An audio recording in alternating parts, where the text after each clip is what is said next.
What's up, everyone? It's your girl Naia, back at it again with another reaction that's about to blow your mind. Today, we're diving into something super juicy. They let me game on AMD's Unreleased monster. Can you imagine the gaming power we're about to witness? It sounds like something straight out of a sci-fi movie, and you know I'm here for all the drama and excitement. Get ready for some jaw-dropping moments, hilarious commentary, and maybe a few shock gasps, because if this thing is as epic as it sounds, we're in for a wild ride. So grab your snacks, hit that subscribe button if you haven't already, and let's jump into this gaming madness together. You won't want to miss this. AMD was a little light on the details when they announced their beastly lineup of Strix Halo laptop processors. Why so coy, AMD? I'm just going to be gaming on it as soon as these shaders are done compiling. Why is AMD playing hard to get? Just spill the tea already. If you're gonna tease us with these monster processors, at least let us know what we're working with. And shaders compiling? That's like waiting for the microwave to finish. Just let me game already. Are done compiling devices. I'm talking designs with Ryzen AI Max Plus, NVIDIA 50 series GPUs, and even a new Thunderbolt 5 external GPU that has a mobile 5090 in it. We're going to kick things off then with the new Flow Z13. At its heart is the Ryzen AI Max Plus 395. And I know that name doesn't mean anything to anybody, so let's break it down. All the way down to the bare die that's at the heart of this machine behind me. Depending on your configuration, you've got up to 16 of the latest Zen 5 CPU cores right up here at the top. Whoa, 16 Zen 5 CPU cores? That's some serious power right there. It's like having a mini supercomputer in your laptop. I can already feel the gaming sessions getting next level intense. This is the kind of tech that makes you want to throw your old setup out the window. And a Radeon 8060S GPU right here. This is using their brand new RDNA 3.5 architecture, which we will be gaming on in a moment, but first give me a bit more time here. This is the biggest on-package GPU that I have ever seen in a PC. Wait, the biggest on-package GPU ever? That's wild. It's like they're trying to fit a whole gaming rig into a single chip. This is the kind of innovation that makes you rethink what's possible in gaming tech. I can't wait to see how this beast performs. Here, let me put this in context for you, okay? This is a Kraken Point, a Ryzen AI 300 processor that has 8 CPU cores and 8 RDNA 3.5 GPU cores and all of the I/O integrated into that one die. This whole thing is smaller than just the GPU and I/O die that's on that Ryzen AI Max Plus 395. Hold up, it's smaller than just the GPU and I/O die. That's insane. We're talking about some serious miniaturization here. It's like they've managed to pack a whole gaming powerhouse into a tiny package. This is the future of gaming laptops, and I'm all in. 395, which, by the way, has a whopping 40 GPU cores in it. And somehow, ASUS has this thing running at up to 80 watts in this tiny gaming tablet form factor. I assume 80 watts is going to be kind of loud, but who knows? Maybe they'll surprise me. Let's give it a shot. Shockingly, they didn't put any restrictions on me in terms of what games we could play, so obviously I chose Black Myth Wukong, and they even let me dial in the settings myself.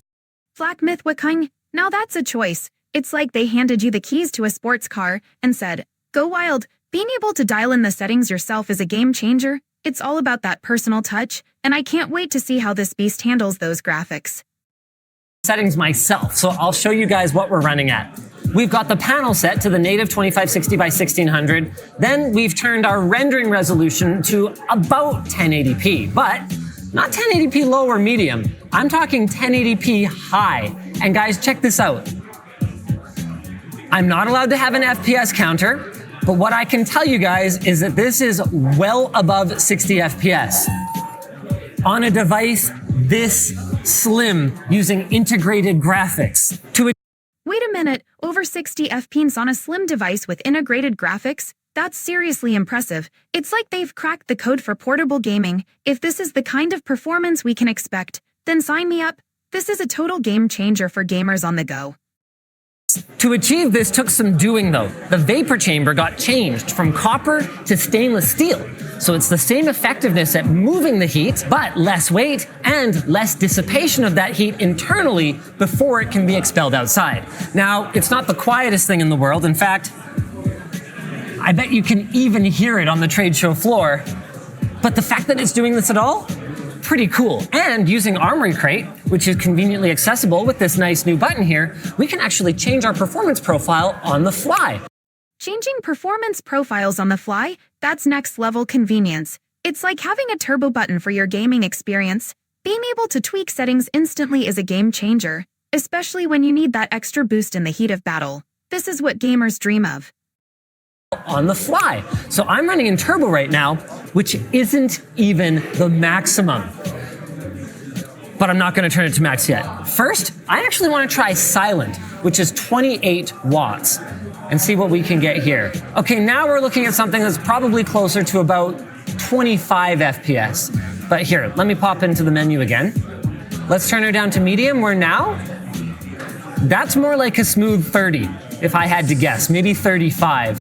A smooth 30 to 35 FPS on medium settings, that's decent for a portable device. It's all about finding that sweet spot between performance and battery life. If you can still enjoy the game without cranking it to max, that's a win in my book. 5. Onboard graphics. Okay, let's try 80 watts now. To do that though, the software is still early. I've got to come out here. I've got to go into manual. I don't know. Turbo. Nope, that button doesn't work. Okay, so let's just crank it. Woo! All right, save and apply. Oh wow, we are overclocking. Yes, I understand the risk. The risk is the one working machine in their booth can die. Whoa, that fan's going now, boys. Whoa, that fan is kicking into high gear. You know it's serious when the cooling system sounds like it's about to take off. This is the kind of intensity that makes you feel like you're in a race against time. Let's see if this overclocking pays off. Going now, boys. Oh, did I even mention the RGB yet? Look at that. It's so cute. Oh, now she's smooth. Dude. Okay, let's turn it back up. Very high, perhaps? Woo, current settings exceed the recommended settings and may lead to performance issues. Oh yeah, woo, that's very stressful. Let's go back to high. There we go. Okay. Bottom line, this thing is sick. Bottom line, this thing is sick, absolutely. It sounds like it's pushing the boundaries of what we expect from portable gaming devices. If it's delivering that kind of performance in such a compact form, it's definitely a game changer. I'm all about that tech that makes you go wow. Sick. But there's more to getting this kind of performance than just adding more GPU cores. For the first time ever, I just gamed on a laptop chip with a quad-channel LPDDR5X memory controller. That means up to double the raw bandwidth compared to dual-channel, which is especially important for high-performance onboard graphics. And it gets even better. This machine right here can be equipped with up to 128 gigs of RAM. Massive, right? 128 gigs of RAM? That's absolutely massive. We're talking about a level of multitasking and performance that most people can only dream of. This is the kind of power that can handle anything from gaming to heavy-duty content creation without breaking a sweat. It's a total game changer. Gets better than that. 128 gigs of RAM that can be reallocated as needed. So if you wanted to run large AI models, or let's call them moderate-sized AI models, on device, you can fire up Armory Crate and then push your high-speed system memory over to the GPU. What a time to be alive. Surely there must be a compromise, right? I don't know. Having a hard time finding it. The screen looks great, 180 hertz, 1000:1 contrast. No HDR, unfortunately, but you do get USB 4. No HDR is a bummer, but USB 4 is a solid trade-off. That's some serious connectivity power right there. It opens up a world of possibilities for fast data transfer and connecting multiple devices. It's all about balancing features, and this one definitely adds value. 4 dual front-facing speakers, stylus support, and even the keyboard feels really good considering that it's a folio. But all right, Linus, fair enough. Onboard graphics is still onboard graphics. Show me the RTX 5000 GPUs. I will, but first, an industry lingo update. As you may know, every 50 series laptop will have the GPU soldered directly to the motherboard, but not just any GPU can go on just any motherboard. And the biggest factor that impacts this is... All right, we're getting into the nitty-gritty of GPU and motherboard compatibility. This is crucial info for anyone looking to upgrade or build a gaming rig. Understanding how these components work together can make or break your gaming experience. Let's see what he's got to say. Impacts this is whether the laptop design is made to accommodate Board 1 or Board 2. Board 1 GPUs include the mobile versions of the RTX 5070 Ti, 5080, and 5090, while Board 2 covers the 5070 and below. So, depending on which board a laptop chassis was designed for, you might see high-end vapor chamber cooling or more basic heat pipes. You might also see a difference in thickness to accommodate the greater thermal output. This is key info. The thickness of the laptop can really impact performance and cooling. If a laptop is designed to handle higher thermal output, it's likely going to perform better under pressure. This is crucial for gamers and creators who push their machines to the limit. Output of higher-end Board 1 GPUs. Confused yet? Great! Making matters more complicated, there is no hard and fast rule for the power envelope of these new GPUs. So there will be a wide range in the real-world performance of, say, a 5070 Ti, depending on how much cooling and how much power you can deliver to it. So in summary, 4 factors impact gaming performance in these 50 series laptops. The board it's designed for, the GPU die that is soldered to that package. All right, we're getting into the core factors affecting performance. The GPU die being soldered to the package is a big deal. It's all about maximizing efficiency and performance. This kind of detail is crucial for anyone looking to get the most out of their gaming laptop. That package, the power delivery that's built into the motherboard, and the thermal design all need to be optimized to get the most possible FPS. With that in mind then, let's throw to one that seems to be quite optimized. Was I not holding a mic the whole time? Check these out. We've got the Strix Scar 16 and Strix Scar 18. Both are equipped with up to a Core Ultra 9 275X, up to 64 gigs of user upgradable DDR5, and a Pantone certified 2560 by 1600. A Pantone certified 2560x100 display? That's impressive. Color accuracy is key for gamers and creators alike. If this screen delivers vibrant visuals and sharp details, it's going to elevate the whole gaming experience. This is the kind of tech that makes you want to dive right into your favorite games. Nebula HDR mini LED display at 240 Hz with up to 1200 nits peak brightness. Dang. I mean, even the back of these things looks good. Check this out. Meanwhile, Apple can't even manage to bring back the glowing logo. Pathetic. Both of these machines can be configured with up to an RTX 5090 mobile in its maximum power configuration of 175 watts. Game on it? Yeah, we asked. So they actually asked about gaming on it. That's a solid move. It shows they're confident in the performance of these machines. If they're ready to put it to the test, you know it's going to be a wild ride. Let's see what kind of gaming experience they're offering. We asked. NVIDIA is not letting anyone do that, but here's what we can do. We can all imagine together. You guys imagining right now? Good, because realistically, with mobile 5090s starting at $28.99 USD, which I promise you this one will cost more than that, that might be all most of us are gonna do. It has a bunch more cool stuff though. Sick keyboard, giant trackpad, all around RGB lighting with, dual Thunderbolt 5 ports.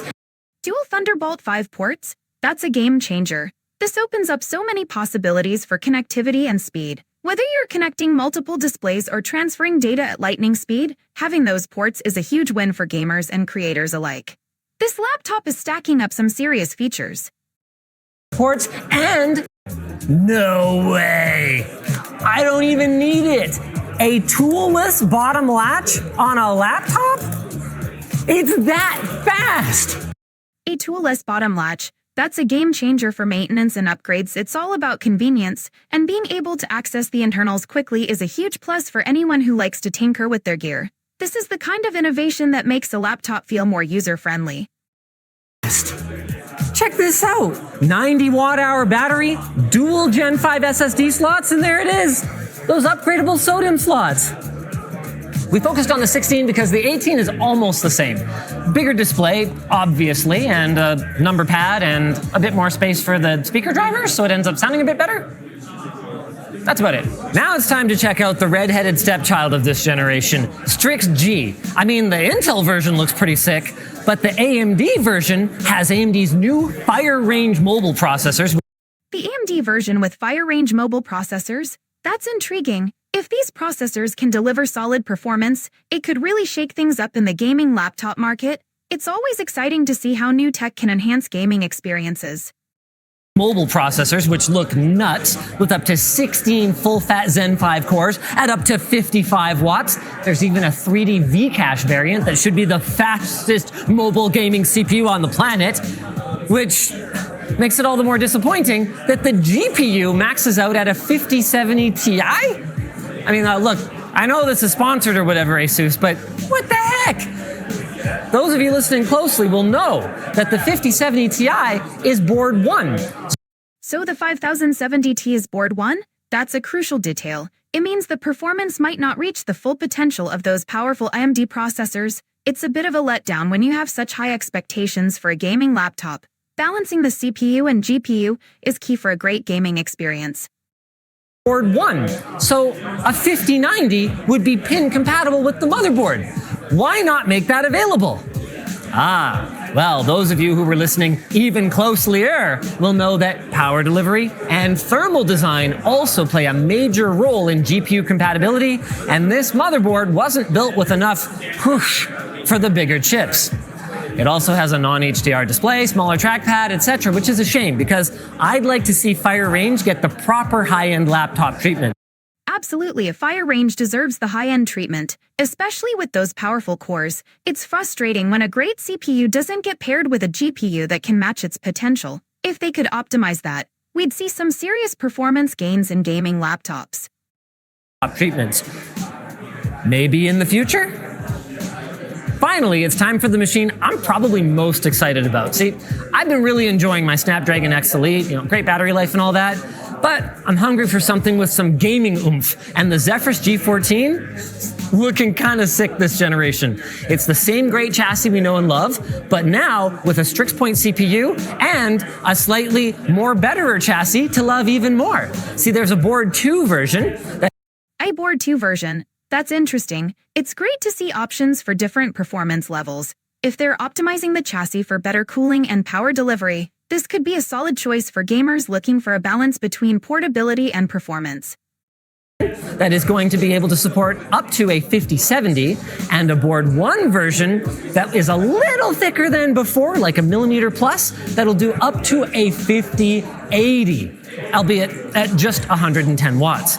It also launches alongside a new XG Mobile that is both very exciting and also a bit of a kick in the teeth to the customers who previously bought into the XG Mobile ecosystem. On the one hand, Thunderbolt 5 looks like it is going to fuel a reawakening for external GPUs. Thunderbolt 5 fueling a reawakening for external GPUs? That's huge. If it can deliver faster speeds and better performance, we might see a whole new wave of powerful external graphics solutions. This could really change the game for gamers looking to boost their laptop performance without sacrificing portability. External GPUs. According to Asus, only about 60 gigabits of the 80 gigabits is directly available for GPU data transfer, which is actually lower than the previous XG Mobile, which is PCIe Direct. But on the other hand, being Thunderbolt means better hot swap support and broader compatibility, including backwards compatibility. It's just that ditching the old standard leaves anyone who bought an old Zephyrus or a first-gen Ally high and dry. For Asus's part, there is still something they can do. It sounds like Asus has some potential solutions up their sleeve. If they can address the compatibility issues and provide support for older models, that could really help their customers feel valued. It's all about keeping the community engaged and satisfied with their products. I've already. And that's a wrap, folks. We just dove headfirst into the wild world of AMD's Unreleased monster. And let me tell you, this thing is a total powerhouse. From the jaw-dropping 16 Zen 5 CPU cores to that mind-blowing 128 gigs of RAM, it's like they took everything we thought we knew about portable gaming and just said, "No, we can do better." Honestly, I expected some gaming magic, And boy, did it deliver. Who knew you could get over 60 FPS on a slim device while still keeping your snacks close? We learned that AMD is not just playing hard to get, but truly redefining the gaming landscape. I mean, no HDR is a bummer, but with USB 4 coming in hot, I guess that's a solid trade-off. It's like ordering a pizza without cheese, but they give you extra toppings instead. Still pretty good. In conclusion, this tech has me beyond hyped. If you're a gamer on the go, this is the kind of machine you've been dreaming of. But let's just hope they don't fall short on the GPU front, because nothing's worse than a powerful CPU just sitting there twiddling its thumbs while you game. So, if you're ready to kick your old setup to the curb and level up your gaming life, this laptop is what you need. Before you go, don't forget to smash that like button and subscribe to join the reaction fam. I promise we'll keep bringing you the juiciest content in gaming. Now, if I could just get AMD to deliver my future gaming rig with a side of fries, everything would be perfect. Catch you later.